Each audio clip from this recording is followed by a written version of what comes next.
Bukan setakat 7,000 mAh bateri, 120W wired charging. Tapi Realme GT7 kali ni datang dengan update 6 tahun tau. Wow, biar betul. Buat apa aku nak tipu? Update Android dapat 4 tahun, update security dapat 6 tahun. Boleh pakai lama lah kan phone ni. Tak cukup dengan tu, IP rating dia memang bagus gila. Dan lupa aku nak cakap, ada 4K recording dekat bawah air pula ada. Ini buktinya.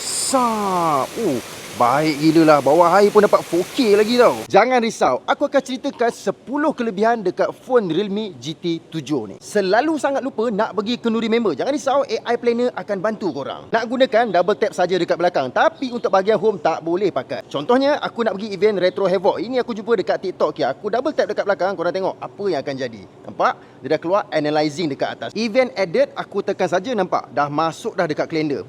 Realme kali ni adalah phone pertama yang menggunakan ICES Graphene untuk menyejukkan smartphone. Boleh aku katakan lepas aku main game, bukanlah kata tak panas langsung, tapi dia tak sepanas macam body phone yang lain. Untuk chipset, dia menggunakan MediaTek Dimensity 9400E yang pertama di Malaysia dan top 3 di dunia. RAM asal ada 12GB tambah 12GB, total 24GB RAM. Yang buat aku terkejut, harga tak sampai 3,000 tapi dapat Antutu benchmark sampai 2 juta lebih tau. Dan jangan korang tak tahu, chipset MediaTek kali ni mampu tewaskan Snapdragon 8 Gen 3. Bahagian skrin, refresh rate dia adalah 120Hz dan skrin yang digunakan adalah AMOLED rata babe. Sedap gila nak main game macam ni. Yang suka main phone bawah matahari, jangan risau, untuk peak brightness Realme GT7 ni adalah 6000 nits. Cantik ada, terang pun ada. Paling aku suka charging dia 120W. Korang tengok. Super VOOC babe. Bateri besar 7,000 mAh. Bateri health pun dah ada. Lepas tu korang tengok ketahanan dia. 1 hari lebih babe boleh tahan bateri dia. Itu belum lagi aku tukar-tukar dekat sini. Bypass charging paling penting untuk seorang gamer. Sambil main game, sambil charge handphone. Okey, korang boleh on dekat sini.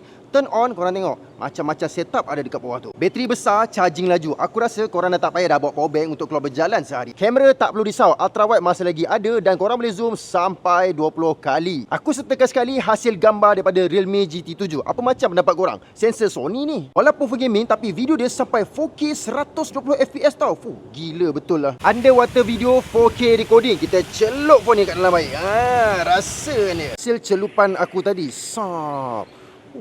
Tangan basah ke, skrin basah ke, tak mengganggu touch dia. Lepas naik gambar, tak puas hati pula. Jangan risau, bahagian AI editor ni macam-macam ada. Setup gaming yang mainstream macam PUBG, Mobile Legends, Honor of King, aku rasa tak payah risau dah. 120fps, korang dapat lock berjam-jam. AI Gaming Coach, benda ni lebih kurang macam ni lah. Katakanlah korang noob, AI ni akan ajar korang nak pick up senjata ke, nak pilih barang apa, jangan risau. Jadi kita piap dulu. Itu sajalah videoku pasal Realme GT7 kali ni. Namun, macam biasalah, apa pendapat korang? Baik beli Realme